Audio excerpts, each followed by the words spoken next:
Hi everyone! Welcome to our summer theme called Great Big Beautiful World. Normally we would have a weekend VBS, but that doesn't seem like the safest idea this year since we're still trying to keep some social distance. But on the bright side, that means that we're going to stretch this theme out over the course of the summer and we can spend more time with it and really explore and dive in some of the details of our wonderful world that God has created. So let's take a minute to pray together and think of some things that you're grateful for and possibly some things in nature that you're grateful for. It could be the sun and its warmth, the rain, or animals that you love, anything like that. So spend a moment with your family thinking of things that you're grateful for, and then we'll pray. Loving God, thank you for this day and for bringing us together, and thank you for this beautiful, magnificent world that you've created full of so much life and color and diversity. It's just all here for us to enjoy and to be able to catch a glimpse of you and how you work in our lives, and continue to be with us as we're socially distant and not able to do some things we would normally be doing right now, like going to the pool and things like that. It's really hard to accept that sometimes, but help us to make the most of what we have and to find other ways to have fun and be creative and explore this world that you've made. Thank you for loving us. In Jesus' name, amen. Before we start our story, I do want to address one quick thing. A few of you kiddos have asked if I will be doing Miss Hillary's job now that she's retired, and it's really sweet of you to ask that and to think of that. But the answer is no. I'm not a priest, and so I can't do some of the things that priests do, and I haven't been to school and had the proper training like Miss Hillary and Miss Gwen, so I won't be able to do all the things that she did. But I am here, and I'm still with you and thinking about you and working on things for you, and we as Epiphany will start really soon our search for a new priest, and we will get to have input on that and think about how we see ourselves as Epiphany and what our goals are and what we feel like is important for the next person who comes to be our priest, to make sure that the person we get is a really good fit for us. So that's what's happening next. Alright, so we're just going to start at the beginning since we're talking about the earth. And this story, I'm sure you've heard before, the creation story, and you've probably heard it many times, some of you. And if you have this Bible, it's in the very beginning, in Genesis. So at the very front of your book, because we're starting in the beginning. So what we have in this story in Genesis of creation is called an origin story, and most any culture has what's called an origin story, and that's that culture's way of describing where they came from and how the world works and how they were made. And you know, a lot of people are looking to answer when they write these origin stories, how did we get from nothing to something? How did that just happen? And so what we have in Genesis, which is probably about 3,000 years old, we have the story of God's people who wanted to tell how God made the earth, how they thought God made the earth and the things that are in it, and it was their way of helping show how much God cares for us and for this world that God made. So in Genesis, really what we see is God making something, lots of something, out of nothing, out of darkness and chaos, and making order and making all the beautiful things that we have. And so after God made all the lights, the sun, the moon, the stars, the plants and grasses, the waters, the animals in the water and in the sky and on the land, God said, "It is good." And then God made people to help take care of the rest of creation. And when that happened, God took some dirt from the ground and breathed life into it and made the first person called Adam. So if you can imagine, I don't know what that looked like, but maybe God stooping down and grabbing some dirt and breathing life into it. And when that happened, God said, "It is very good."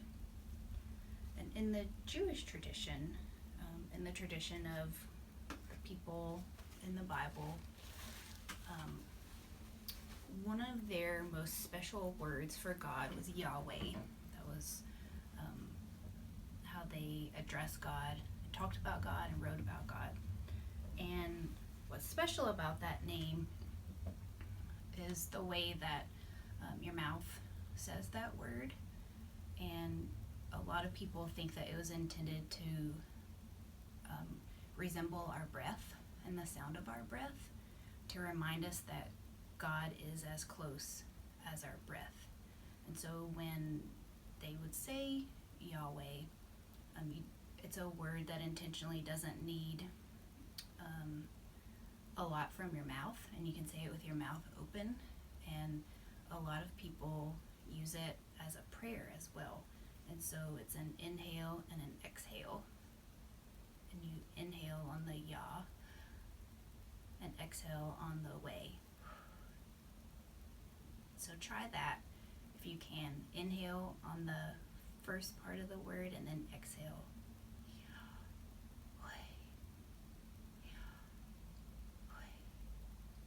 And so when you say that word and you feel your breath going in and out, it's a reminder that God is as close as our breath.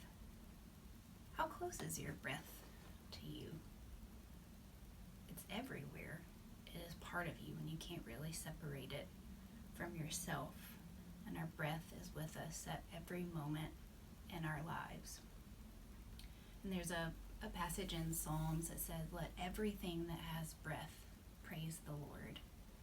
And so I'd like to read you a story about all of the wonderful things that are on earth. And we're going to take a look at all of the diversity and that is in our world. Diversity means variety. There's not just one kind of anything. There's not just one type of flower. There are hundreds of thousands of types of flowers. There's not just one species of animal. There are over 9 million species of animals. And there's not just one color of skin or one type of person. There are over 7 billion people on this earth. And God said, "It is good." So I'm going to read this to you, and I hope that you enjoy it. When God Made the World by Matthew Paul Turner. In the very beginning, before anything was, before God started doing what it is God does, when all that existed was wide open space, God imagined a universe and began to create. God hung trillions of lights, stars big and stars bright. God turned the dark sky into a glorious sight. God put planets in places with moons in some cases, and galaxies that reach the outermost spaces. God made comets that fly, with tails through the sky, and asteroids and meteors that sometimes zoom by. And with cosmic explosions, God set space in motion, causing planets to orbit their suns with devotion. And somewhere amid all the swirling light, inside a cluster of milky white, among stars and planets and cosmic dust, God made a place for the story of us. When God made the world, God displayed heaven's glory for you and for me and for all the world's stories. Our planet God made a blue and green sphere and designed it to orbit the sun once a year. God made daytime and nighttime, climates and seasons, and all kinds of weather that varies by region. God made continents and oceans, islands and seas, a North Pole and a South Pole that God put in deep freeze. God carved rivers and brooks, mountains and caves, made beaches with sand and huge crashing waves.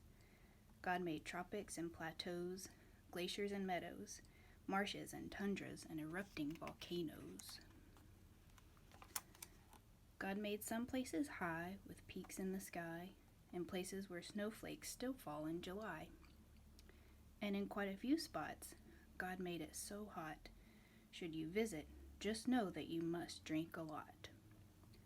God made valleys so low and geysers that blow, and under Earth's surface, God put well springs that flow. Then with gardens and forests and other things green, God made earth come to life, using soil and seed. God made cypress and pines, bushes and vines, all kinds of trees with leaves God designed, plants full of flavor like basil and thyme, and trees that grow citrus like grapefruit and lime. God made flowering plants and plants that enchant. While most you can touch, God made some you can't.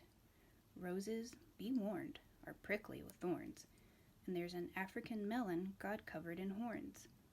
And poison ivy's backlash, giving you a rash. Wherever it touches, you'll itch and you'll scratch. But don't let that stop you. Run barefoot through grass. Pick a flower or two, or a bouquet perhaps. Find a tree you can climb, or a seat and some twine. Build your very own swing, or a backyard zip line. And when you eat grapes, or pour syrup on crepes, or into a forest you go to escape, give thanks to God for all that God made, for the fruit and the syrup, for the trees and the shade. Because when God made the world, God did all that God could to create every detail for our joy and our good. Now what happened next is a mystery at best, but God made a bird, and that bird made a nest. So God filled the sky, perhaps over time, with birds and more birds, and most learned how to fly. God made bluebirds and blackbirds, birds big and birds small, and quite a few birds. Ugh.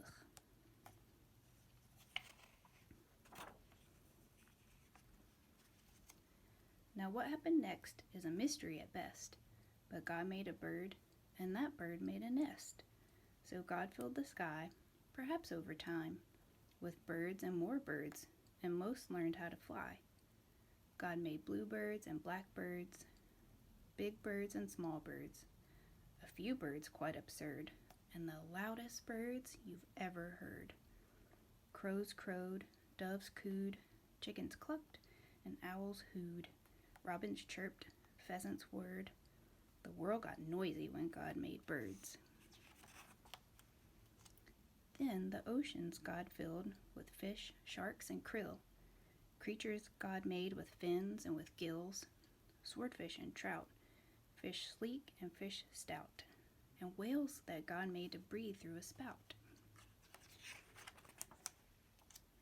God made sea rays and eels, fish red, yellow, or teal, and some fish so odd that they hardly look real, like a fish that has fangs, or a monster-like face, or a fish that flies or makes its body inflate. And wherever a river, ocean, or sea touches dry land, there's likely to be all sorts of creatures living their lives on land and in water. That's how they survive, like otters and frogs, turtles on logs, and crocodiles gathering in swampy bogs. And then God made cows, horses, and goats, and God made gibbons with inflatable throats. God planned lions to roar and tigers to pounce, and kangaroos, God thought, let's make you bounce. God made bears to growl, moles to plow, and under full moons, coyotes to howl. Donkeys brayed, giraffes bleated, jaguars prayed, rhinos stampeded, bunnies hopped, beavers chopped, and in muddy pools, hippos plopped. Yes, all living creatures, from whales to snails, from those covered with feathers to those covered with scales, each God designed with a home in mind to develop and evolve if needed over time. Because when God made the world, every creature on earth became a part of the life cycle, having value and worth. And God made people like you and me, people with souls, people with stories, a global family tree. God made us all flesh and bone, covered in skin, and made all our bodies to have hearts beating within. God gave us bellies and legs, fingers and toes, and fashioned our faces with eyes, mouth, and a nose. God made our bodies uniquely equipped for walking and talking, to eat and to skip. God wired our brains to feel love and feel pain, to process and learn, to read and retain. But despite all we share, we're also unique. God made us all human with just a few tweaks. Each of our faces, bodies, and traits, our skin tones, our features, God did create. God made some people shy and some people loud, and some who thrive in the midst of a crowd. Some make math, some make music, and some like math, and some are prone to blaze their own path. But always remember, because this much is true, God had a purpose for making you, you. So use every gift, every talent or shtick, make the world better with your God-given trick. Bring smiles to faces, show love and good graces to those who need hope in all different places. Discover a star, a planet or moon, or help keep a forest from dying too soon. Save a whale, hug a tree, protect every bee, recycle, repurpose, reject apathy. Apathy is when we just don't care about things. Because all of creation whispers God's story, the mountain, the ocean, the blue morning glory, the raindrops, the sunshine, the grapes on the grapevine. With nature, God gives us a glimpse of divine. And just like a star might showcase God's light, or a waterfall give us a sign of God's might, the same could be said of me and of you. How we live, how we love, tells God's story too. Because when God made the world, and the world started spinning, the story God wrote was just a beginning.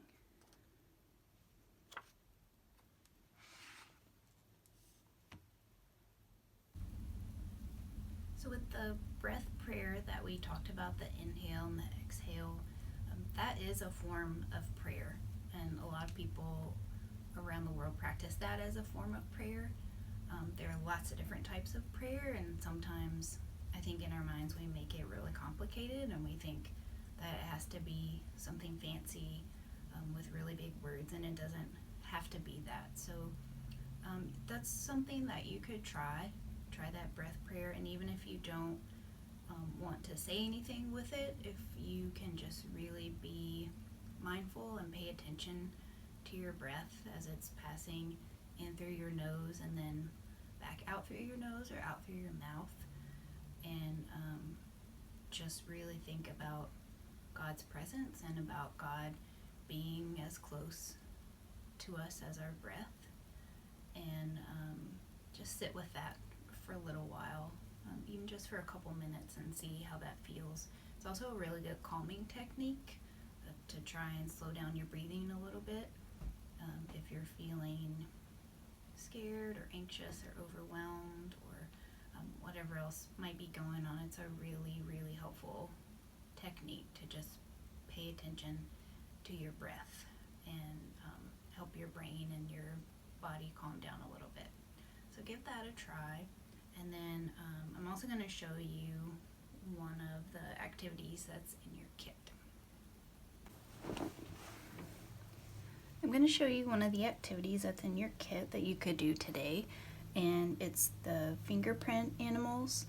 And you have a stamp pad in your bag, and if you have a brother and sister at your house, they have one as well, but you might have different colors, so that could be really helpful if you share your resources, and then you would have more colors among you and can make some different animals.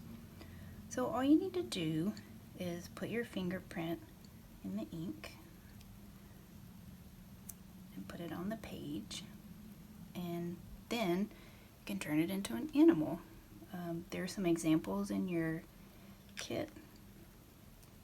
So we use the fingerprint that you made as the animal's body, and then we can turn it into some other kind of critter. Let's make this one, I'm going to turn it this way, and we'll make it into a turtle. We like turtles a lot in our house, and we're always on the hunt for a turtle. I used to do these drawings all the time when I was your age. I had a whole book of examples of how to turn fingerprints into animals. And if you want to do more detail, you could, and make designs on the shell. It's up to you. How about we'll do a fish. The ink will come off really easily just with a wipe. I just have a baby wipe or a wet paper towel. It's washable ink. It's made for projects like this.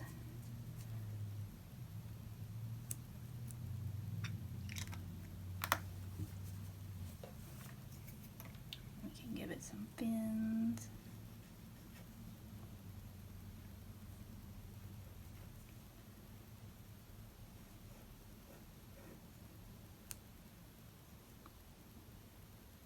And a smile if you'd like to give it some bubbles.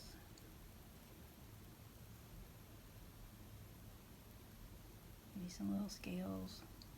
Kind of also looks like a bird, but we'll use our imagination that it's a fish.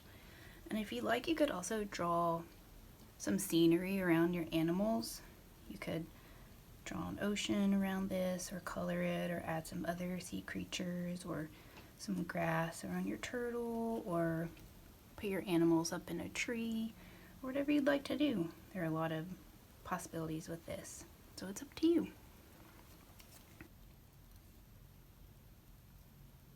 As you're doing this activity, look closely at your fingerprints that you've made, and you'll see that there's a design inside with lots of tiny little lines and spaces. It might look kind of swirly. You are the only person in this entire world with that exact fingerprint.